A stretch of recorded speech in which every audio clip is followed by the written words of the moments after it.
제87회 승상은 남구를 치러 크게 군사를 일으키고 만왕은 천병에 항거하다 처음 결박당하다.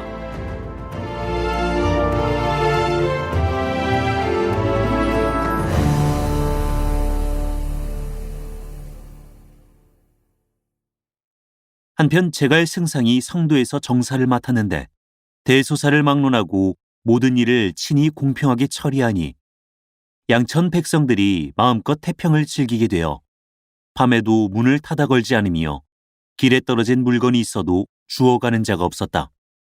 거기다 또 다행히 해마다 풍년이 들어서 늙은이나 젊은이나 모두 입을 모아 선정을 칭송하여 노래하고 부역이 있으면 서로 앞다투어 나서서 이로 인해 군수, 기계 등 모든 물건이 완비되지 않은 것이 없고 곳간에 쌀이 가득 차고 부고의 재물이 넘쳐났다. 건흥 3년 익주에서 난데없이 급보가 들어오니 그 내용인즉 이러하다. 만왕 맹획이 10만 대군을 일으켜 경계를 범했습니다. 한조 10방 후 옹치의 후손인 건영 태수 옹계도 맹획과 결탁하여 반기를 들었사옵니다. 장가군 태수 주포와 월전군 태수 고정 두 사람이 성을 바쳐 항복했고 오직 영창 태수 왕항만이 배반하지 않았사옵니다. 지금 옹계, 주포, 고정 세 사람이 각기 수하의 군사를 거느리고 모두 맹획의 향도관이 되어 영창군을 치고 있습니다. 왕항이 공조 여계와 더불어 백성을 모아 성을 사수하고 있사온데 그 형세가 심히 위급하옵니다. 공명은 곧 입주하여 후주에게 상주했다. 남만의 무리가 불복하니 이는 실로 국가의 대원이라 신이 몸소 대군을 거느리고 나아가 정벌해야겠습니다. 동에는 손건이 있고 북에는 조비가 있는데 지금 상부께서 짐을 버리고 가셨다가 만일에 오와 위가 와서 치기라도 하면 어쩌겠습니까? 동호는 우리와 갓 강화한 터라 다른 생각은 없을 것이옵니다. 만약 다른 생각이 있다 하더라도 육손을 당할 만한 이염이 백제성에 있고 조비는 이제 막 패해서 얘기가 이미 꺾였으므로 아직 먼 데를 도모하려는 엄두는 못 낼 것이옵니다. 더구나 마초가 한중의 여러 관구를 지키고 있으니 근심하실 것은 없사오며 신이 또 관흥, 장포 등을 남겨두어 양군으로 나눠 지원하게 하리니 폐하를 보호해 모시는 데는 하나도 실수함이 없을 것이옵니다. 이제 신은 먼저 가서 만방을 소탕한 후 북벌하여 중원을 도모해서 선제의 삼고 은혜와 탁고에 중하신 부탁에 삼가 보답하려 하나이다. 짐의 나이가 어리고 아는 것이 없음에 모든 것을 상부께서 짐작해 하십시오. 그 말이 미처 끝나기 전에 반열란에서 한 사람이 썩 나선다. 아니되옵니다. 아니되옵니다. 모든 사람이 보니 그는 곧 남양 사람으로 성은 왕이요 이름은 련 자는 문의라. 이때 벼슬은 간의 대부였다. 남방으로 말씀드리자면 불모의 땅이요 장역의 고장이온데 승상이 균형의 중임을 맡으신 몸으로 친히 원정하심이 마땅한 일이 아니옵니다. 또한 옹계의 무리는 하찮은 물건이라 대장 한 명을 보내서 치게 해도 기필코 성공할 것입니다. 남만 지방이 우리나라에서 멀리 떨어져 있어 임금의 덕화를 입지 않은 자가 많소. 이를 복종시키기 심히 어려우니 내 친히 가서 치지 않을 수 없고 때로는 강하게 때로는 부드럽게 달래 형편을 보아 짐작해야 하기에 남에게 맡길 일이 못 되오. 왕련은 다시 제삼 간했으나 공명은 끝내 듣지 않았다. 이날 공명은 후주를 하직한 후 장원을 참군으로 삼고 비의를 장사로 삼고 동궐과 번건 두 사람을 연사로 삼으며 조운과 위원을 대장으로 삼아 군마를 총독하게 하고 왕평과 장익으로 부장을 삼고 서천장수 수십 명을 인솔하여 50만 대병을 거느리고 익주를 바라고 나아갔다. 이때 뜻밖에도 관공의 셋째 아들 관색이 군중으로 들어와 공명에게 지난 일을 이야기한다. 형주가 함락된 뒤로 난을 피해 포가장에서 병을 조리하면서 매양 서천에 가서 선주를 뵙고 부친의 원수를 갚아보려 했으나 상처가 좀처럼 아물지 않아 떠나지 못하고 있었습니다.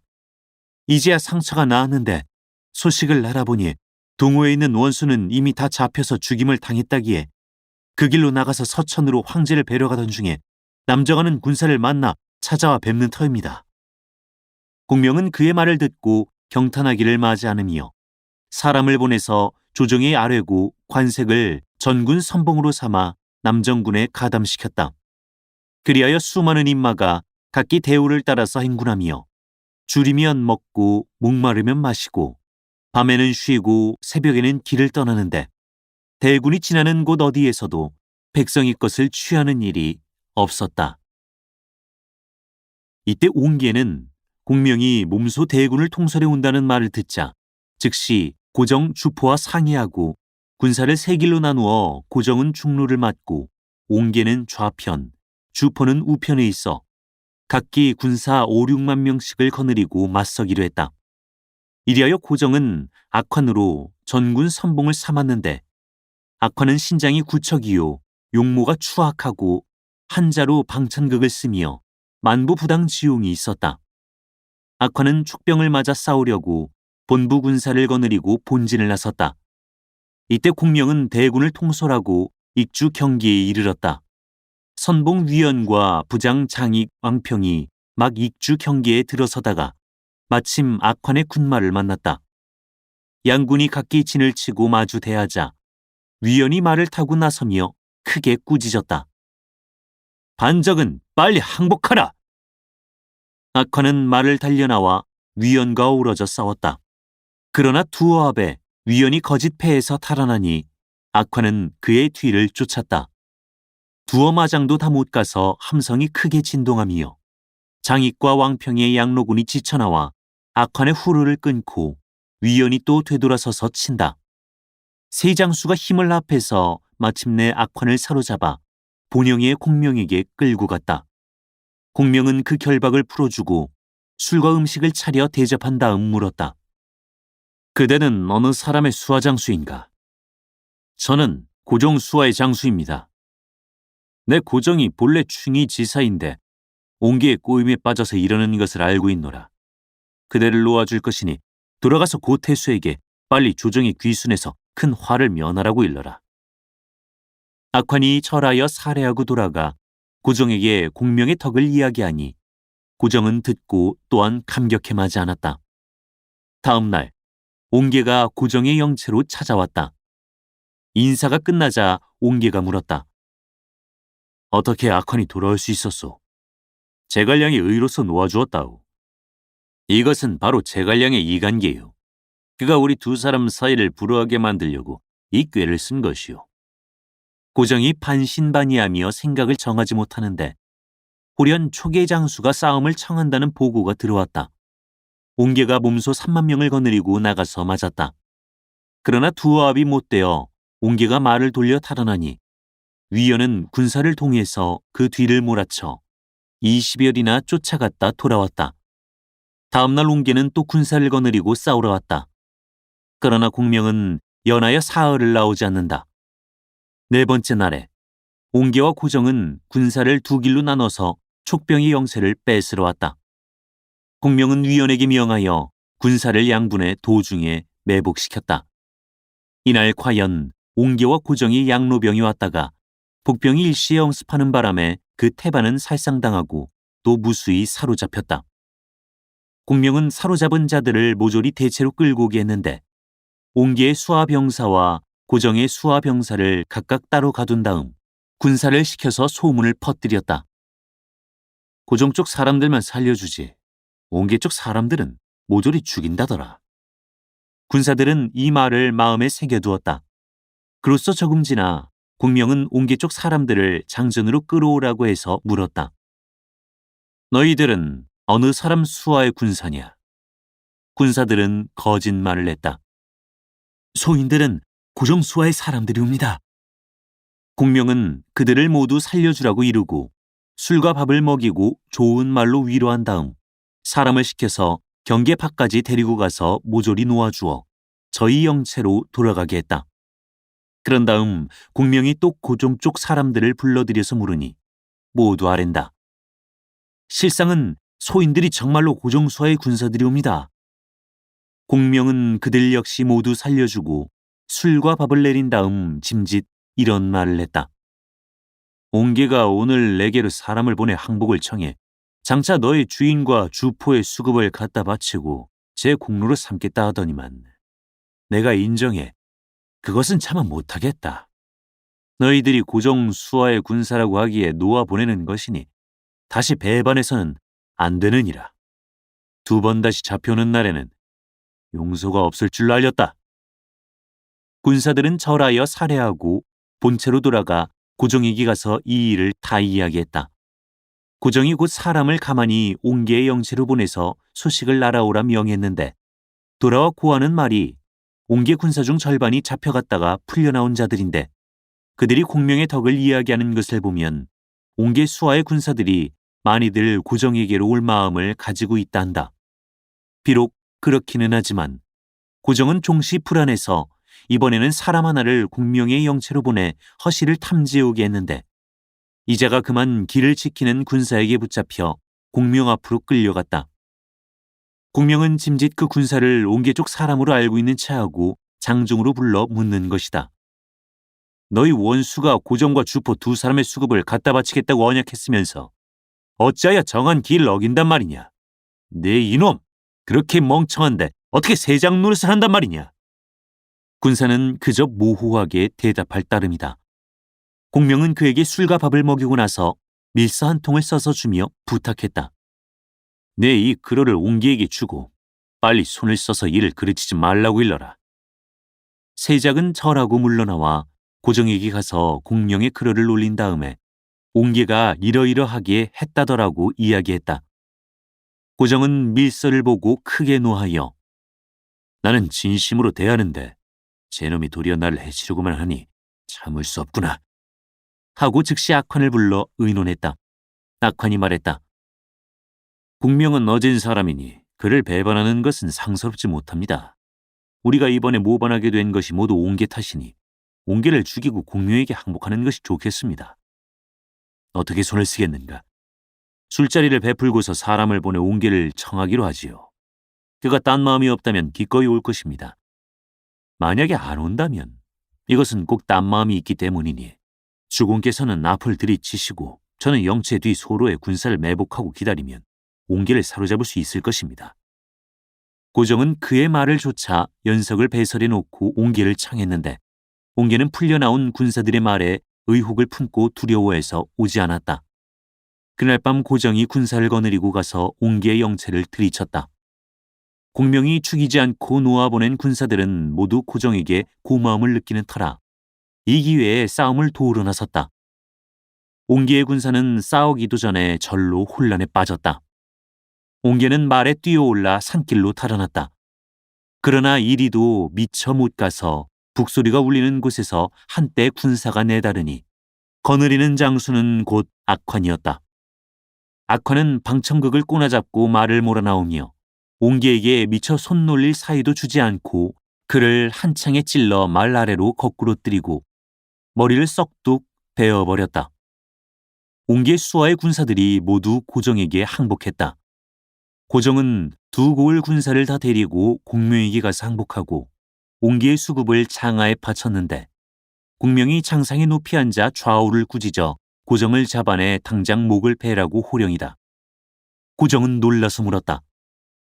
저는 승상의 대은에 감격해서 옹계의 수급을 가지고 항복하러 온 것인데 어찌하여 저의 목을 베려고 하십니까? 공명은 껄껄 웃었다.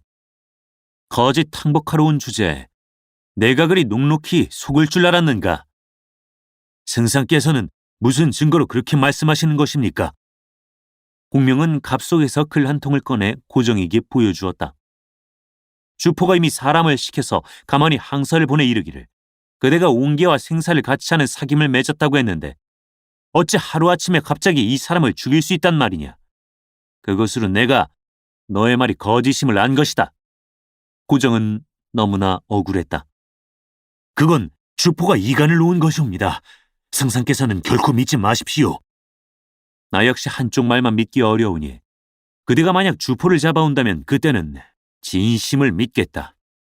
승상께서는 의심하시지 마십시오. 그럼 제가 가서 주포를 잡고 다시 와서 승상을 배울 터이니 어떻겠습니까? 그렇게만 한다면 내가 의심을 풀겠다. 고정은 그 길로 부장 악환과 본부병을 거느리고서 주포의 영체를 향해 지쳐나갔다. 영체에서 10리쯤 떨어진 곳에 이르렀을 때 산 뒤에서 한대의 군사가 나오는데 바로 주포다. 주포는 고정의 군사가 오는 것을 보고 황망히 고정과 이야기를 하려고 드는데 고정이 다짜고짜로 외치며 꾸짖는다. 너는 어찌하여 제갈 승상에게 글을 보내고 반간계를 써서 나를 해치려 들었더냐? 주포가 그만 눈이 둥그레지고 어안이 벙벙하여 아무 대답을 못하고 있는데 호련 말뒤에서 악환이 돌아나오며 한 창의 글을 찔러 말 아래로 떨어뜨렸다. 고정은 소리를 가다듬어 외쳤다. 순종하지 않는 자는 다 죽이리라. 모든 군사가 일제히 땅에 엎드려 항복한다.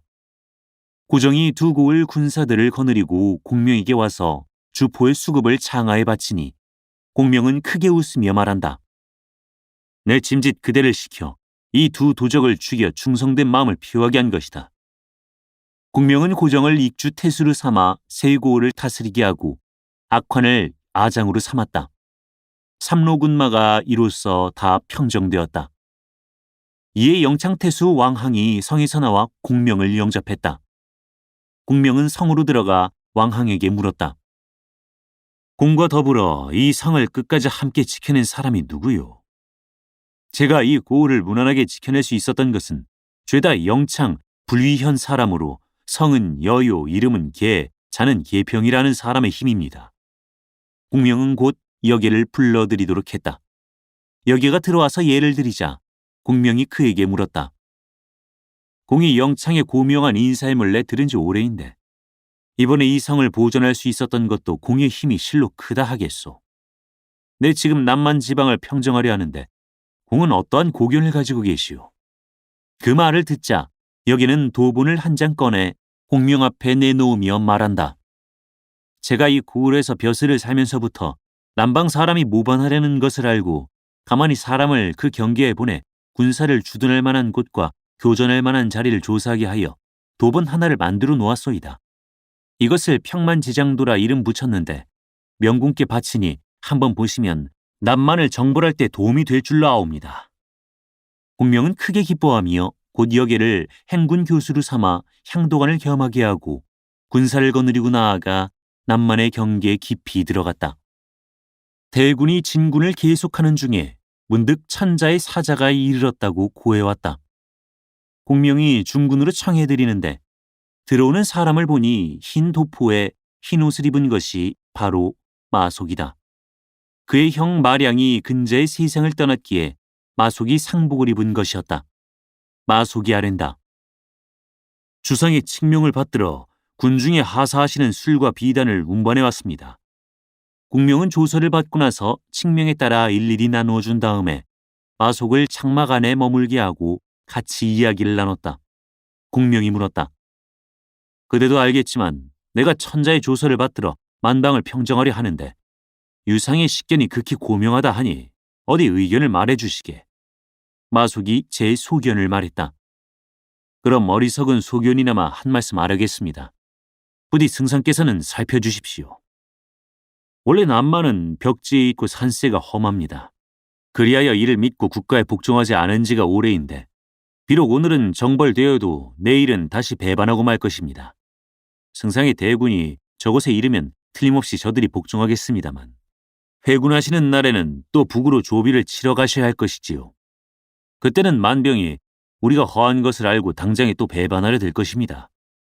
대저, 용병하는 도리에 마음을 치는 것이 상이 되고 성을 치는 것은 하가 되며 마음으로 싸우는 것이 상이 되고 병장기로 싸우는 것은 하가 된다 했으니 부디 승상께서는 그 마음을 복종시키는 것이 좋을 듯 하옵니다.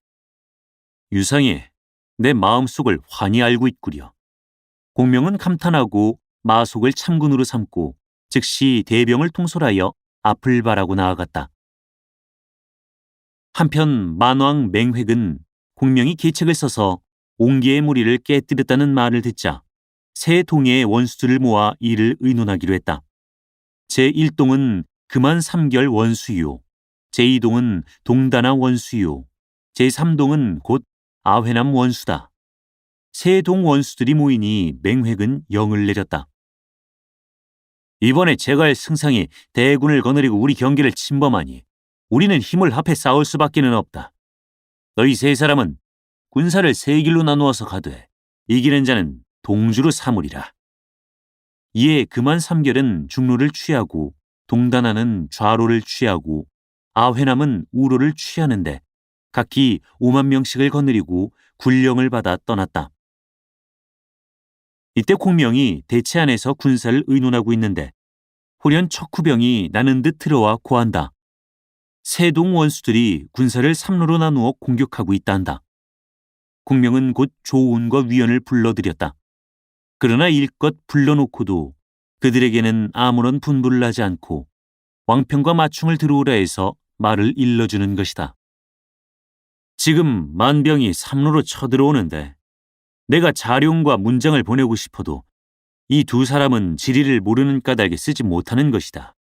왕평은 좌로로 가서 적을 맞고 마충은 우로로 가서 적을 맞아라. 내 자룡과 문장을 시켜 너희의 뒤를 접응하게 할 것이다. 오늘은 군마를 정돈해 두고 내일 날 밝을 무렵 출진토록 하라. 두 사람이 영을 받고 가자 공명은 또 장의와 장익을 불러 분부했다. 그대들은 일군을 함께 거느리고 정면에 적을 맞도록 하되 오늘 군마를 정돈해 두었다가 내일 왕평 마충과 미리 만날 것에 대한 약속을 정하고 나아가거라. 내 실은 자룡과 문장을 시켜서도 치게 하고 싶지만 두 사람은 지리를 모르니 쓸 수 없다. 장의와 장익은 영을 받고 물러났다.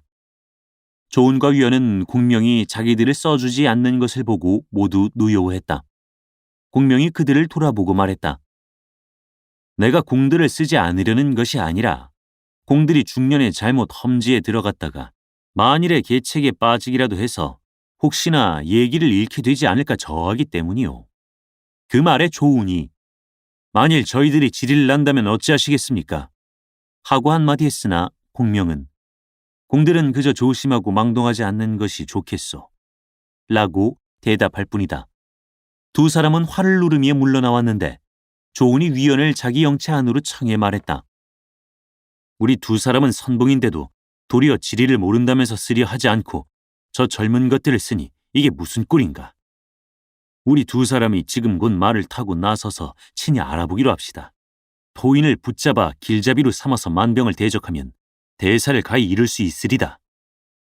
조운은 그를 쫓아 함께 중로를 취해서 말을 타고 나갔다. 두어 마장도 채 못 갔을까 해서 멀리 바라보니 티끌이 자욱하게 일어난다. 언덕 위로 올라가서 보니 과연 만병 수십 기가 말을 달려 이 편으로 오고 있었다. 두 사람은 두 길로 나뉘어 지쳐나갔다. 만병들이 보고 소스라치게 놀라며 달아났다. 조은과 위원은 각기 두어 명씩 생포해서 본체로 돌아와 술과 밥을 주어 그들을 먹인 다음 적진의 통정을 자세히 물었다. 저 앞 산어기에 있는 것이 바로 금한 3결 원수의 대체이고 옆으로 동선은 각각 길이 났는데 그 길들이 오계동, 동다나, 아회남 영체의 뒤로 통합니다. 조은과 위원은 이 말을 듣고 곧 청해병 5,000명을 거느리고 사로잡은 만병이 길을 인도하게 하여 나아가는데 떠날 무렵 벌써 이경이라 달이 밝고 별이 총총히 떠서 달빛을 받으며 행군했다. 그들이 금한 3결의 대치 앞에 이른 것은 사경쯤 되었을 때다. 만병들은 일어나서 밥을 지으며 날이 밝자 시살하려고 준비하는 중이었는데 호련 조은과 위원이 두 길로 지쳐 들어오므로 그만 혼란에 빠지고 말았다. 조은이 곧장 중군으로 지쳐 들어가다가 바로 금한 3결 원수와 딱 마주쳐 단지 한 합에 창으로 찔러 말 아래 거꾸로 뜨리고 금한 3결 원수의 머리를 베었다. 남은 군사들은 그대로 무너져 버렸다. 위원은 군사를 절반으로 나누어 거느리고 동쪽 길로 동다나의 영체를 바라며 가고 조은도 그 나머지 군사를 거느리고 서쪽 길로 아회남의 영체를 바라고 갔는데 만병 대체에 이르렀을 무렵엔 날이 이미 훤히 밝았다. 먼저 동다나의 영체에 들이친 위원의 이야기부터 한다. 동다나가 성체 뒤로 촉병이 지쳐 들어온다는 말을 듣고 즉시 군사를 이끌고 영체에서 나가 한창 맞아 싸우는데 돌연 영체 앞문 쪽에서 함성이 일어나며 군중이 크게 어지러워진다. 이는 왕평이 거느린 군마가 들이닥쳤기 때문이었다. 앞뒤에서 끼고 치는 바람에 만병은 크게 패했다. 동단하는 혈로를 뚫고 겨우 포위를 빠져나가 달아났는데 위연히 그 뒤를 쫓았으나 놓치고 말았다. 한편 조운이 군사를 거느리고 아회남의 영체 뒤에 이르렀을 때는 마충도 영체 앞쪽으로 지쳐 들어왔다. 이에 여기서도 전으로 협공을 받아 만병은 여지없이 패하고 아회남은 혼란한 틈을 타 몸을 빼 종적을 감추어 버렸다. 각기 군사를 거두고 돌아가 공명을 뵈니 공명이 묻는다. 삼동의 만병 가운데서 두 동의 동주를 놓쳤는데 그만 3결 원수의 수급은 어디 있느냐. 조운이 곧 그만 3결의 수급을 바치자 여러 장수가 말했다. 동단아와 아회남은 모두 말을 버리고 영을 넘어서 도망쳐간 까닭에 뒤를 쫓았으나 놓치고 말았습니다. 공명은 크게 웃더니 말했다. 그 두 사람은 내가 이미 잡아놓았다. 조운과 위원을 비롯 모든 장수가 그 말을 믿지 않았는데 조금 후 장의가 동단아를 묶어오고 장익이 또 아회남을 끌고 들어와서 여러 사람은 다 놀라고 의아해했다. 내가 여기에 두 분을 보고 이미 적의 영체에 대해서 알고 있었소.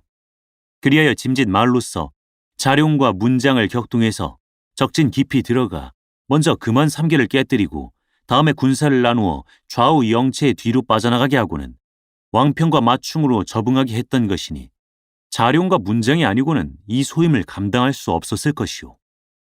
또 동단아와 아회남이 반드시 산길을 따라서 도망치겠기에 장의와 장익을 보내 군사를 매복해놓고 기다리게 하고 관색을 접응하게 보내서 이 두 사람을 사로잡은 것이오. 여러 장수가 모두 땅에 배복했다. 승상의 기모는 귀신도 헤아리지 못할 것이옵니다. 공명은 동단아와 아회남을 장하로 끌고 와 결박을 풀어주고 술과 음식과 의복을 내린 다음 각기 본동으로 돌아가 다시는 악한 자를 돕지 말라고 타일렀다. 두 사람은 울며 절하고 각기 소로를 통해 돌아갔다. 공명은 장수들에게 말했다. 내일 맹획이 군사를 친히 거느리고 싸우러 올 것이니 그때 꼭 사로잡도록 해야겠소. 그는 조운과 위원을 불러 계책을 준 다음에 각각 5,000군을 거느리게 하고 또 왕평과 관색을 불러 1군을 함께 거느리라 하며 계책을 주어서 떠나보냈다. 공명은 책략에 따라 일을 나누고 나자 장상에 앉아서 소식을 기다렸다. 이때 만왕 맹획이 장중에 앉아 있는데 호련 총마가 와서 고했다. 삼동 원수가 모두 공명에게 사로잡혔으며 수하 군사들도 다 산산이 흩어져 버렸습니다. 맹획은 대로에서 즉시 만병을 모조리 거느리고 가다가 왕평의 군마와 만났다. 양편 군사가 진을 치고 대치했다. 왕평이 칼을 비껴들고 말을 진전에 내어 바라보니 적진의 문기가 열리는 곳에 남만의 장수들 수백 명이 말을 타고 양편으로 쫙 늘어서며 중간에 맹획이 나서는데 머리에는 보석을 박은 자금관을 쓰고 주홍 목걸이를 걸고 몸에는 홍금포를 입고 허리에는 사자 모양을 새긴 옥대를 띠고 발에는 독수리부리 모양의 말록화를 신고 갈기가 곱슬곱슬한 적토마를 타고 솔무늬를 새긴 두 자루 보금을 차고 있다. 맹획은 의기양양하게 고개를 들어 촉진을 바라보다가 좌우의 만장들을 돌아보았다. 사람들이 매양 이르기를 제갈량이 용병에 능하다더니 저 진을 뽐에 정기들은 한 대 뒤섞이고 대어는 뒤죽박죽하고 게다가 칼이고 창이고 병장기들이 하나도 우리보다 낫다고 할 것이 없으니 전에 들은 말이 다 허튼 소림을 이제 알겠다. 이런 줄을 진작 알았더라면 내 벌써 옛날에 배반했을 것이다. 누가 나가서 족장을 사로잡아 우리 군사의 위험을 떨쳐보겠는가? 그 말이 미처 끝나기도 전에 한 장수가 소리에 응해서 나왔다. 그의 이름은 망아장이라 한자로 절두대도를 쓰고 탄 것은 황표마다. 그가 바로 왕평에게 달려들자 두 장수는 곧 어우러져 싸웠는데 네 대 탑이 못되어 왕평이 탈환났다. 맹획은 군사를 크게 휘몰아서 그 뒤를 쫓았다. 관색도 내달아 잠깐 싸우다가 탈환나서 20여리나 진을 물렸다. 맹획이 그 뒤를 그대로 쫓아서 몰아치는데 갑자기 함성이 울리더니 좌편에서 장의, 우편에서 장익이 지쳐나와 맹획의 달아날 길을 끊었다. 그때 어디서 나타났는지 왕편과 관색이 다시 군사를 돌이켜 지쳐 들어왔다. 앞뒤로 적을 받게 된 만병은 크게 패하고 맹획은 부장들을 데리고 죽기로서 싸워 간신히 벗어나 금대산을 바라고 도망치는데 배후에 삼로병이 그대로 그를 쫓았다. 맹획이 한창 달아나는 중에 앞에서 함성이 또 크게 일어나며 한때의 군사가 길을 딱 막으니 앞선 대장은 바로 상산 조자룡이다. 맹획은 그만 기겁하고 황망히 금대산 소로로 도망쳤다. 자룡이 뒤를 쫓으며 무찌르니 만병은 또 크게 패해서 사로잡힌 자가 무수했다. 맹획은 겨우 수십 기를 데리고 산골짜기로 들어갔으나 추병은 바싹 쫓고 앞은 좁아서 말이 갈 수가 없다. 그래서 말을 버리고 산을 타고 영을 넘어 도망치는데 호련 북소리가 산골짜기에 유란히 울리니 이는 바로 위연이 공명의 계책을 받아 보병 500명을 거느리고 이곳에 매복해 있었던 것이다. 맹획은 대적할 방법이 없어 위연에게 사로잡혔다. 따르던 무리도 다 항복했다. 위연이 맹획을 암령해 대체로 돌아오는데 그 사이 공명은 소를 잡고 말을 잡아 영치안의 연석을 배설해 놓았다. 그리고 한편 장중에 7겹으로 위자수를 버려 세우니 들고 있는 칼과 창이 서릿발처럼 찬연히 번쩍이고 또 천자가 내린 황금 부월과 곡병 산계를 손에 잡은 군사들이 장상에 서고 전후에는 우보 고취를 좌우에는 어림군을 늘어 세우니 그 기구가 10분 엄숙했다. 공명이 장상에 위엄있게 앉아서 숱한 만병들이 묶여 들어오는 것을 보고 있다가 그들을 장중으로 불러들여 모조리 포승을 풀어주고 위로했다. 그대들은 다 죄 없는 백성이건만 불행히 맹획에게 붙들려서 이번에 몹시 힘들고 어려운 일을 겪었구나. 내 생각해보니 그대들의 부모 형제와 처자들이 필시 문에 기대 서서 돌아오기를 고대할 터인데 만약에 싸움에 패했다는 소식을 들으면 가슴이 미어지고 창자가 끊어지며 눈에서 피가 흐를 것이다. 그래서 그대들을 모조리 놓아보내서 부모 형제와 처자들의 슬픔을 덜고자 한다. 말을 마치자 각각 술과 밥을 먹이고 또 식량을 주어 보내니 만병들은 깊이 그 은덕에 감격하여 울며 절하고 돌아갔다. 공명이 무사를 불러서 맹획을 잡아들이라 했다. 무사들이 맹획을 앞에서 잡아 끌고 뒤에서 떠다밀며 결박한 채 장전으로 데려왔다. 맹획이 장하의 무릎을 꿇자 공명이 호령했다. 선제께서 그대를 박대하시지 않았는데 네 어찌 배반한단 말이냐. 양천 땅이 모두 다른 사람들의 것이다. 그런 것을 너희 주인이 빼앗아 천자라 자칭하게 된 것 아니냐. 나로 말하면 대대로 이곳에 살아왔는데 너희들이 무례히 내 땅을 침노하면서 어찌 나더러 배반했다고 하는가. 그대가 지금 사로잡혔으니 마음으로부터 항복토록 하라. 궁벽한 산중의 길이 협착해서 네 손에 잘못 걸린 것인데 어찌 항복할까 보냐. 공명이 다시 한마디 물었다. 그대가 항복하지 않겠다니 놓아주겠다. 어떠하냐. 네가 나를 놓아주면 돌아가서 다시 군마를 정돈하여 너가 자웅을 결정하겠다. 그때 만약 또 사로잡힌다면 항복하겠다. 공명은 즉시 그의 포승을 풀어주고 옷을 입힌 다음 술과 음식을 먹이고 안장 지은 말에 태워 사람을 함께 보내 길목까지 바래다 주도록 했다. 맹획은 제 본체로 떠나갔다. 손안에 든 만왕을 도로 놓아보내지만 왕화를 입지 못한 사람 항복할 생각 전혀 없네.